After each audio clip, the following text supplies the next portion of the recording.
This video is brought to you by Squarespace. Get 10% off your first order with Squarespace by using the link down in the description. Oh yeah.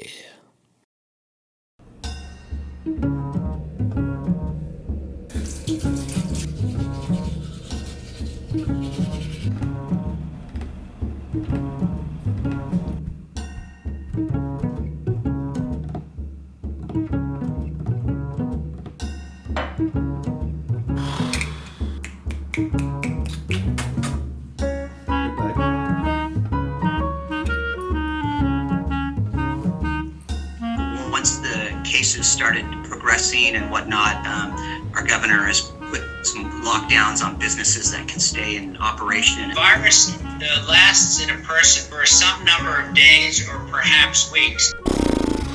Quarantine. More like Borantine. I know. I'll make the most elaborate, time-consuming, and character-filled t-shirt design I've ever made. Let's start drawing.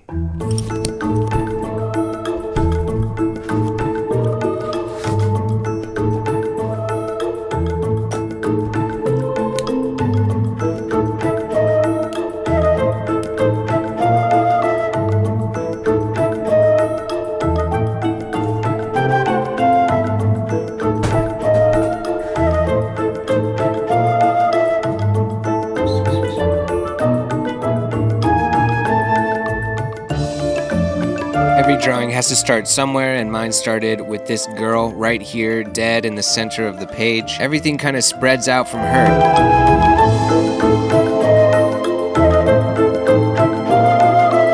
My designs almost always start out with a pencil sketch on a piece of paper. I find it really hard to sketch digitally. I still love the feel of just like a traditional pencil on a piece of paper. The ability to look at your image globally and then focus really closely. There's just nothing like that hands-on feel.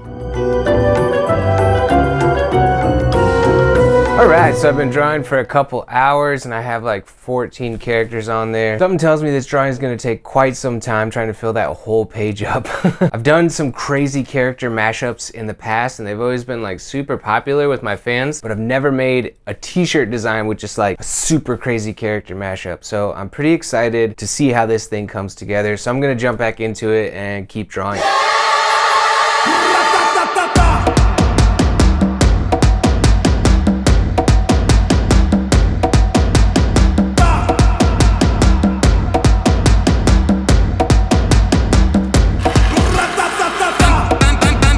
Drawing like this is super fun to me. It's like putting together a puzzle, looking at what I've drawn before, looking at the empty space, seeing what I need to put in next, trying to achieve balance based off of the characters that I've drawn before and how each piece will interact with each other. And it's just a fun challenge for me to do these like crazy character mashups and try to have them be as bold and cool and interesting as possible.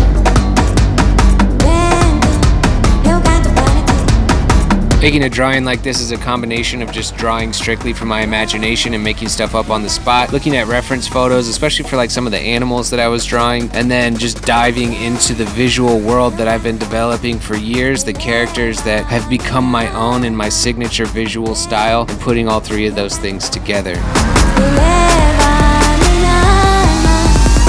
My hands hurt. Just keep drawing, just keep drawing. Hey, hey, hey, hey. This drawing will never end. Coffee. Yes, it's delicious.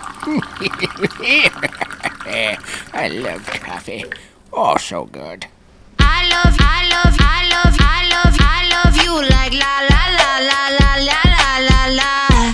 I think designing t-shirts is like my favorite kind of art to make. There's something about the limitations involved when you design a t-shirt. You have to think about printing on the t-shirt, how many colors you're going to use. The more colors you use, the more expensive it will cost. And those limitations really kind of help me focus my creativity. I do murals, I do paintings, I customize weird objects, I do all kinds of art, but really like I'm so happy that my clothing line has had some success because it just allows me to continue designing t-shirts, and I absolutely love putting my art on t-shirts and working within the limitations of screen printing fabric.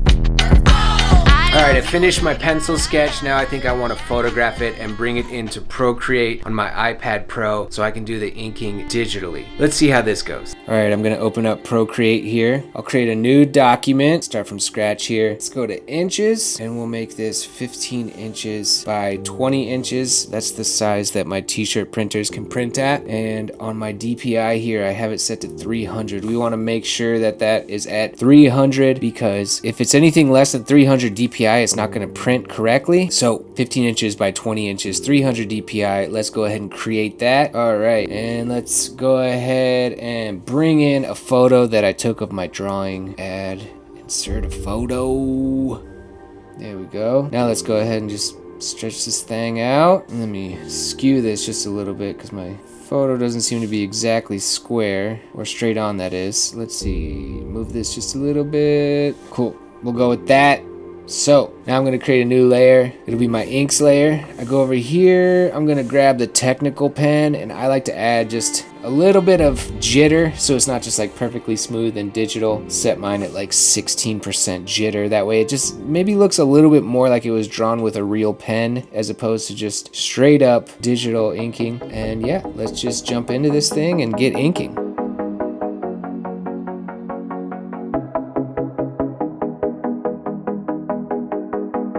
I wanted to do tons of characters in this piece and portray a vibrant community. I think everyone may feel a little isolated right now, but I think one thing we can see from this situation is everybody in the world is talking about it, everyone in the world is affected by it, and it's crazy and kind of sad, but this situation shows us how connected we all are. This is a global thing, a global problem that we all have to come together to overcome. So even though you may feel alone, we're all connected and we're all one big community, and when we come together is when we can overcome our biggest problems. Ever since I got my iPad Pro, my process has become sketching it by hand to create a roadmap with a pencil on a piece of paper, bringing it into Procreate, inking it digitally, doing all my black line art digitally inside of Procreate, and then exporting it out of Procreate and doing all the finishing touches and coloring and design work in Photoshop.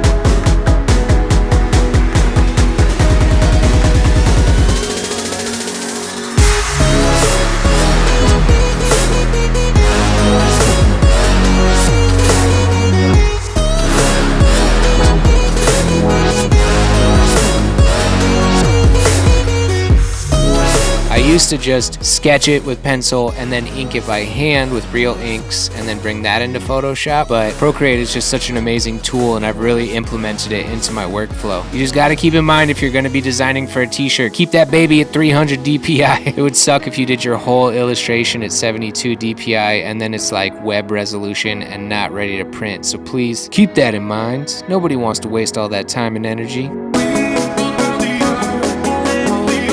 I print my t-shirts through a company called Jack Prints, and I've worked with them for years and years, so I know exactly what kind of files I should have. But if you're gonna print your own t-shirts, it might be worth reaching out to the company that you're gonna work with beforehand. Ask them if they have any templates, ask them if they have any file specifications that will make sure that you make your artwork the right way and don't have to like redo stuff.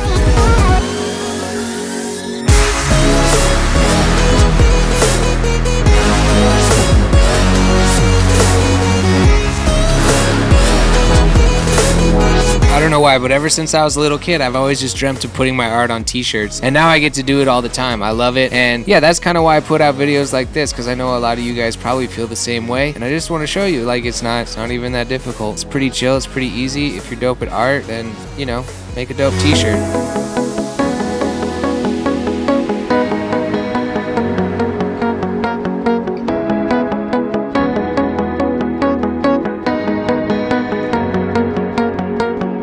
All right, well, I finished up inking and now it's time for the last step to bring it into Photoshop. I really like how Procreate has an option to export it directly as a Photoshop document. That makes life really easy. All your layers are still there, so I'm gonna bring that over to Photoshop, start working on that. But first, I got like the cutest piece of fan mail ever. Look at this. Look at that. Oh my goodness. Hey 1000, my name is Swann and I'm 10 years old and I hope you like my art. And I gave you 2 stickers because I know you like stickers. Oh, and maybe we should collaborate someday. 1000. That's so awesome. Here's Cyan's sweet art. Thank you so much for the awesome fan mail. I hope you and your family are safe and healthy, and I hope you're drawing up a storm, and I hope you keep creating. Appreciate the fan mail. But yeah, let's jump into this Photoshop t-shirt making extravaganza. I'm ready. After all that drawing, I just want to design the t-shirt, so let's go.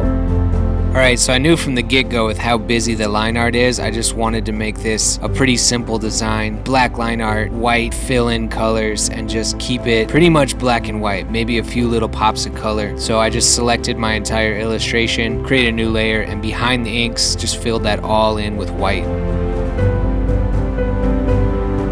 Then I popped some font in there to balance out the design. It says 1000, the brand, the name, the artist, that's me, holler at your boy.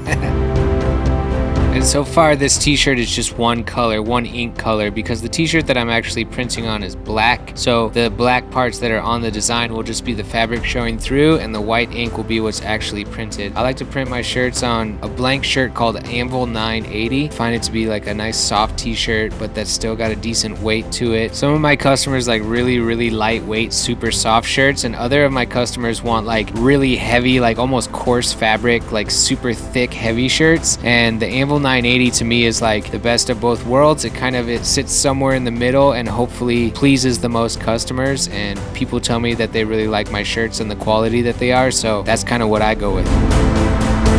Right now in the design, I'm trying to balance areas of light and dark and filling in some chunks with just like pure black to try to balance out the overall design and just add some cohesiveness to where it's like solid black and where it's solid white.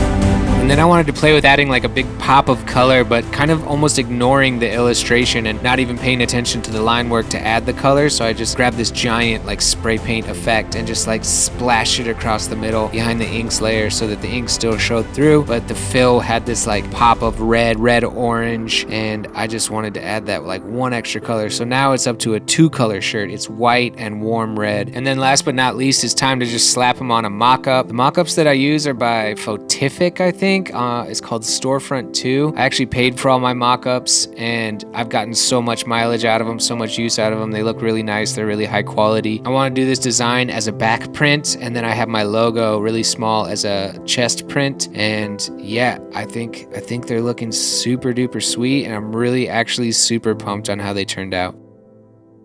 Alright, so I ended up turning those into t-shirts and long sleeves and hoodies, and I'm super excited to show you guys the finished product. But first, I gotta let you know that this video is brought to you by Squarespace. And this is such a good video to be sponsored by Squarespace, because Squarespace is the all-in-one dynamic platform to build a website, launch your brand, sell products online, and share your creative vision with the world.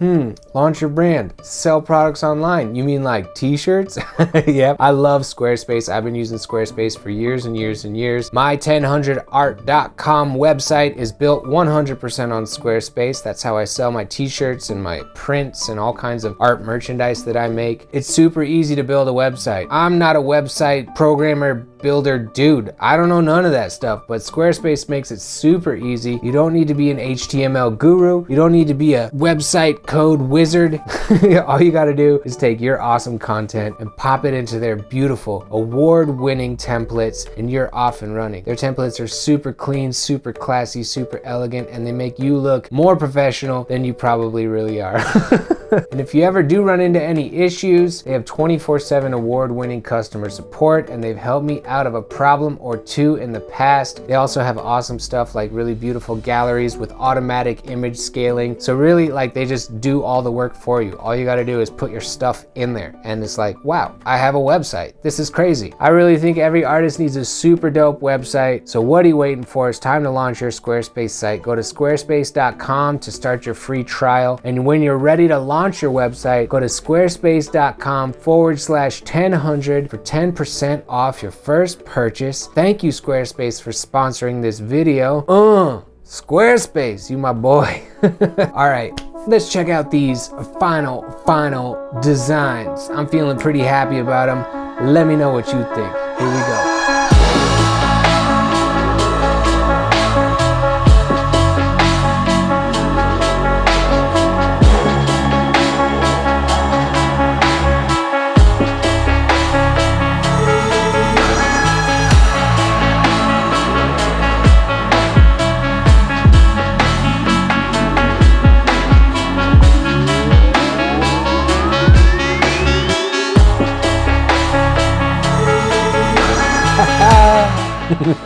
Well, that's it for this one. Thank you guys so much for watching. The t-shirts, the long sleeves, the hoodies are available right now on my website, 1000art.com. Get them while the getting's good. I do free shipping anywhere in the United States, and international shipping is available. Holler at me if you want one. Let me know down in the comments if you think they're dope, if you think they're whack. I don't think they're whack. I think they're tight. I can't wait to get one on. Thank you so much to Squarespace for sponsoring this video. If you guys like this video, leave a like, drop a comment, let me know what's up. Subscribe to my YouTube channel if you're not already, if you feel like it. And shoot, you could even ring the bell if you want to know exactly when the next video's coming out. And be part of the notification squad. The coolest squad there is. Squad. Thank you so much to my patrons who support me on a monthly basis and make these videos possible. Each and every one of you guys are super rad. You know who you are. Thank you, patrons. Hope everyone's staying safe out there. I'm all cooped up in my house right now. Let me know if you guys have any crazy video ideas that I can do while I'm here on lockdown. That's it for this one. I'm 1000. Thank you guys so much for watching. Peace out. Be good. Be safe. Alright, it's the end of the video, so it's time for the random comment shout out. This one comes from Jacob. He said, no offense, but you look identical to Helmut Zemo from Captain America Civil War. Yeah, I get that a lot. Like every single video, I get that. And I apologize for causing a rift between Captain America and Iron Man and for ripping the Avengers apart. I apologize. I think we get it because we both have like zero upper lip. Like we have the world's thinnest lips. And yeah, I don't know. It's not the first time. Certainly won't be the last time I've been compared to that dude. But shout outs to you. Thanks for dropping a comment. Hope you make something creative today. Peace out. Thanks, y'all.